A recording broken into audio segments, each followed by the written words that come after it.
అరెస్టుతో piracy ఆగదు, ఒకడు పోతే మరొకడు వస్తాడు, హ్యాకర్లు హ్యాకింగ్ కొనసాగుతూనే ఉంటాయి, నేర నివారణే ముఖ్యం, సివి ఆనంద్ ట్వీట్. మరి ఇప్పుడు సజ్జనార్ గారు ఎట్లా రెస్పాండ్ అవుతారు? సివి ఆనంద్ గారు ఏమంటున్నారు? రవి అరెస్టుతో పైరసీ ఆగదు అని చెప్తారు. ఇప్పుడు పైరసీ ఎక్కడి నుంచి జరుగుతుంది? ఇప్పుడు ఆ రవి అనేటోడు ఎక్కడి నుంచి చేసిండు? కూకట్పల్లిలో ఇంట్లో కూర్చొని పైరసీ సర్వర్లు హ్యాక్ చేసి అప్లోడ్ చేసిండా ఆ వెబ్సైట్లలో? ఎక్కడో కరేబియన్లో, స్విట్జర్లాండ్లో ఎక్కడో ఉండి వ్యవహారం అంతా నడిపించిండు. ఇప్పుడు మీరు ఒక హార్డ్ డిస్క్లు ముందు పెట్టి 20,000 సినిమాలు ఉన్నాయి, ఇది కోర్టు ముందు నిలబడుతుంది. ఎట్లా నిలబడుతుంది? ఏం కథ ఇది? తను ఇక్కడ సిటిజన్ కాదు, ఈ సిటిజన్ వదిలేసుకొని కరేబియన్ సిటిజన్ని తీసుకున్నాడు. మీరే అంటున్నారు 88 లక్షలు పెట్టి సిటిజన్షిప్ తీసుకున్నాని. ఇది ఒక 4 రోజుల డ్రామా. మనం ఆలోచించాల్సింది ఏంటంటే పైరసీ జరగడానికి మూలం ఎక్కడ ఉన్నదో ఆలోచించాలి. రవి కాకపోతే ఇంకొకటి వస్తాడండి, ఇంకొకటి చేస్తాడు అక్కడి నుంచి.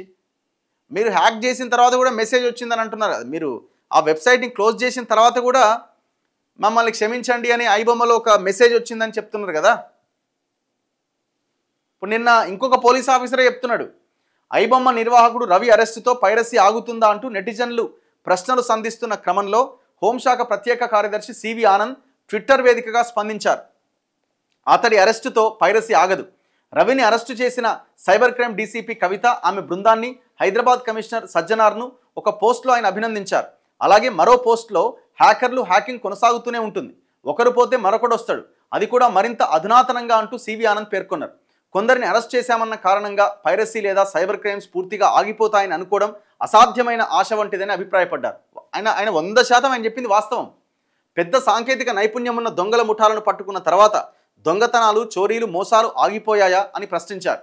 మన చేతిలో ఉన్నది నేరం జరగకుండా అప్రమత్తంగా ఉండటమే అని ఆయన పేర్కొన్నారు. తక్షణమే డబ్బు సంపాదించాలనే ఆలోచన తగ్గించుకోవాలి. సైబర్ క్రైమ్ పెరగడానికి అదే మూల కారణం.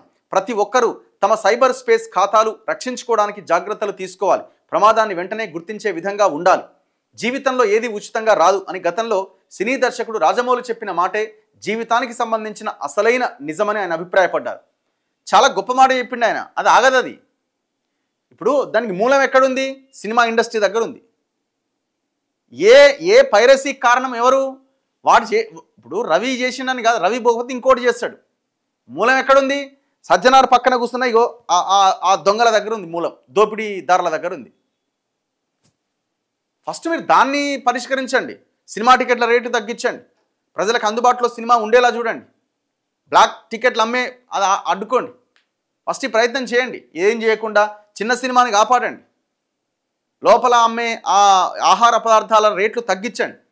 బయట నుంచి కూడా ఆహార పదార్థాలు తీసుకునే వెసులుబాటు కల్పించండి.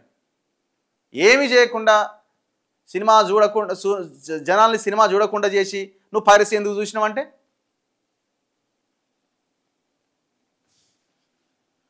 ఏం కాదు. ఈ కేసు అంతా ఉత్తదే, ఏం కాదు. ఈ కేసులు అయ్యేది లేదు, పోయేది లేదు. వాడు వారం రోజులు కాకపోతే 70 రోజులకు రిలీజ్ అవుతాడు. తర్వాత మళ్ళీ ఆయన దేశానికి ఆయన పోతాడు, కరేబియన్కో ఎక్కడికో. మళ్ళీ ఆ నుంచి మళ్ళీ అదే పని చేస్తాడు. ఎవడు అడ్డుకునేది? ఎవడు? మీరు చేయాల్సింది ప్రజలని సినిమా థియేటర్లకు పంపించాలి. ప్రజలకి సినిమా థియేటర్లకు పంపించడానికి ఏం చర్యలు తీసుకోవాలి దాని మీద ఆలోచించాలి.